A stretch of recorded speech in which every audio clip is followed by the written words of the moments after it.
দর্শক, এই মুহূর্তে নির্বাচন কমিশনে কথা বলছেন নির্বাচন কমিশনার সানাউল্লাহ। আমরা সরাসরি চলে যাচ্ছি সেখানে। সেই ইমপ্রিন্ট সহ আরেকটা ভোটার তালিকা আইন অনুযায়ী নির্বাচনের 25 দিন আগে কমপক্ষে এটা পৌঁছে যাবে।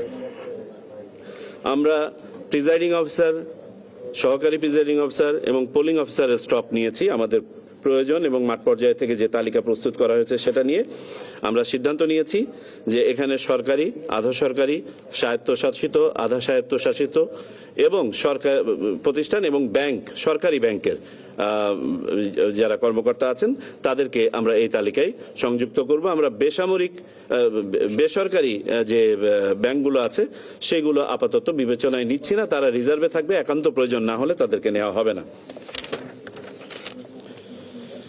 নির্বাচন সামগ্রীর ব্যাপারে আলোচনা হয়েছে।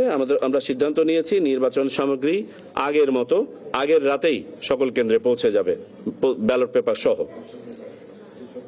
আমাদেরকে যেহেতু দুটো নির্বাচন একসাথে অনুষ্ঠান করতে হচ্ছে, জাতীয় সংসদ নির্বাচন এবং গণভোট, এটা সময় ম্যানেজমেন্টে নিয়ে আপনারা জানেন আমরা একটা মক ভোটিং করেছিলাম।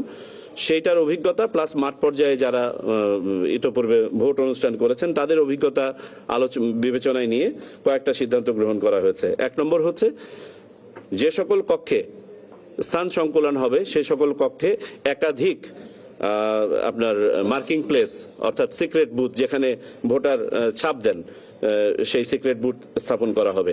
যেখানে সিক্রেট বুথ আর বাড়ানোর জায়গা নাই সেখানে প্রয়োজনে একটা আলাদা বুথই করতে হবে। আমরা ভোটের সময় 1 ঘন্টা বাড়ানোর সিদ্ধান্ত নিয়েছি, সকালে আধা ঘন্টা এবং বিকেলে আধা ঘন্টা। অর্থাৎ এখন ভোট শুরু হবে সকাল 7:30টায় এবং চলবে বিকাল 4:30 পর্যন্ত। গণভোট সংক্রান্ত প্রচারণা, যেটার সাথে সরকার একটা ব্যাপক প্রোগ্রাম হাতে নিচ্ছেন, নির্বাচন কমিশনও এতে সহযোগিতা করবে। তদুপরি গণভোটের প্রশ্নটা যাতে সহজে ভোটাররা আপনার কক্ষে প্রবেশের আগেই জেনে যান, এই জন্য প্রত্যেকটা কেন্দ্রে এই ব্যালটটা বড় আকারে ছাপিয়ে ভোটের লাইনের সামনে ঝুলানো থাকবে। এরপরে আসি পঙ্গু, বয়স্ক এবং সন্তান সম্ভবা মা সহ যাদের বিভিন্ন ধরনের সহায়তা প্রয়োজন হয় তাদের ভোটের ব্যাপারে একটা সুনির্দিষ্ট নির্দেশনা দেওয়া হবে কেন্দ্রগুলোতে, যাতে করে তারা সহজে ভোট প্রদান করতে পারেন। পোস্টাল ব্যালট ব্যবস্থাপনা নিয়ে দীর্ঘ আলোচনা হয়েছে, যেটা সম্বন্ধে আপনারা অবগত আছেন। আমি 2 দিন আপনাদের সাথে কথা বলেছি এই ব্যাপারে।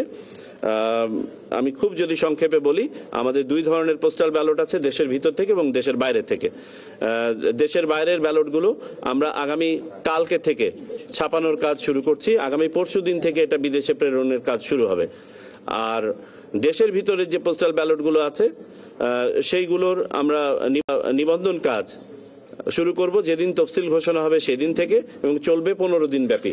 অর্থাৎ যারা ভোট দিতে চান পোস্টাল ব্যালটের মাধ্যমে দেশের ভিতর থেকে, যে 3 ধরনের ভোটার যারা দিতে পারেন, তারা তফসিল ঘোষণার পর দিন থেকে শুরু করে মোট 15 দিন নিবন্ধন করতে পারবেন।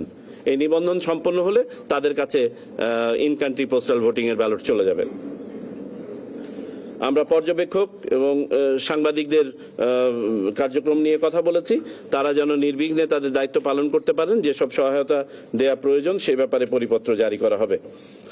আমরা বিশেষভাবে আলোচনা করেছি, কিছু কিছু রাজনৈতিক দলের কাছ থেকেও এই পয়েন্টটা এসেছিল যে নির্বাচন অনুষ্ঠানের সাথে যারা সম্পৃক্ত থাকেন তারা আগের রাতে যখন ওই কেন্দ্রে গিয়ে পৌঁছান তাদের প্রশাসনিক ব্যবস্থাপনা দুর্বল থাকে বিধায় তারা স্থানীয় অনেকের সহায়তা নিতে বাধ্য হন এবং এই সহায়তা নেওয়ার ফলে অনেক সময় এখানে রাজনৈতিক প্রভাব কাজ করে থাকে এবং তারা পরের দিন নিরপেক্ষভাবে কাজ করতে পারেন না।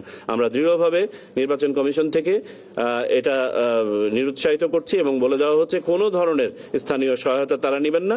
তাদেরকে যথাযথভাবে বাজেটের মাধ্যমে কনসিডার করা হয়েছে, তারা তাদের যে প্রশাসনিক ব্যবস্থাপনা আছে সেটা চালিয়ে নিতে পারবেন।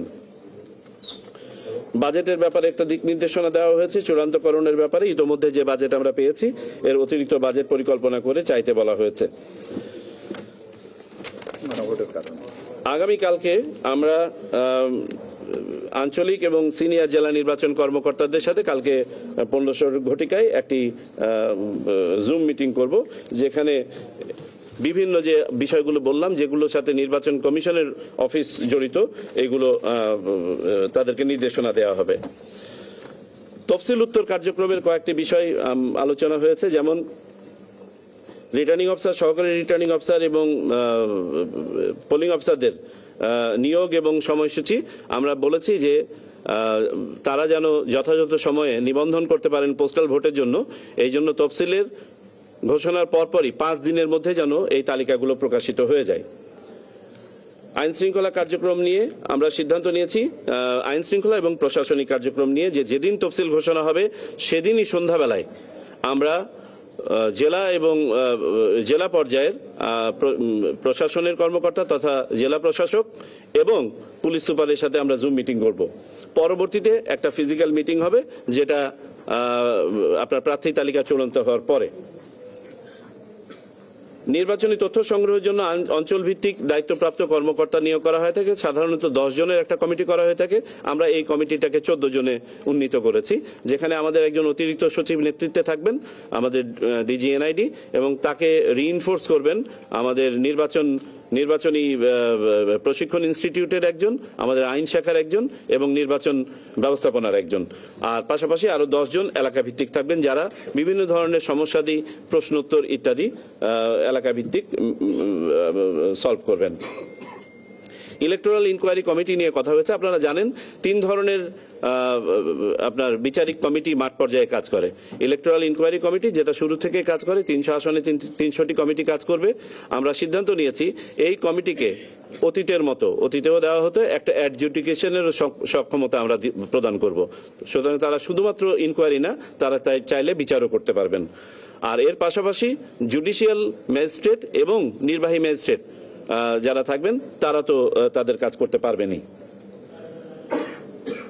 আচরণবিধি প্রতিপালন এবং নিশ্চিতকরণে এক্সিকিউটিভ ম্যাজিস্ট্রেট নিয়োগের ব্যাপারে আমরা সিদ্ধান্ত নিয়েছি। প্রাথমিকভাবে তফসিল ঘোষণার পরের দিন থেকেই প্রত্যেক উপজেলা বা থানায় 2 জন করে ম্যাজিস্ট্রেট কাজ করবেন। এই সংখ্যাটা শেষ 5 দিনে, অর্থাৎ নির্বাচনের আগের 3 দিন, নির্বাচনের দিন এবং নির্বাচনের পরের দিন এটা বেড়ে যাবে। নির্বাচনী এলাকায় সব ধরনের অনুদান, ত্রাণ ইত্যাদি বিতরণ সম্পর্কে যে নিষেধাজ্ঞা, সেই সংক্রান্ত পরিপত্র যথাসময়ে জারি করা হবে। তবে এতে যে সোশ্যাল সেফটি নেটওয়ার্ক যেটা আছে, যেখানে অনেকে বয়স্ক ভাতা পেয়ে থাকেন ইত্যাদি ইত্যাদি, এগুলোর উপরে কোনো ধরনের বাধা নিষেধ থাকবে না।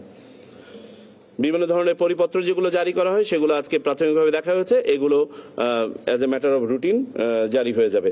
প্রচার সামগ্রী অপসারণের ব্যাপারে আমরা যেদিন তফসিল ঘোষণা করব, সাথে সাথে 48 ঘন্টা সময় দিয়ে সব ধরনের প্রচারণা যেগুলো রাজনৈতিক দলগুলো ইতোমধ্যে করেছেন এবং ঝুলিয়েছেন, এগুলো সরাতে হবে এবং এগুলো না সরালে যথাযথ ব্যবস্থা গ্রহণ করা হবে নির্বাচনী আচরণবিধির আওতায়।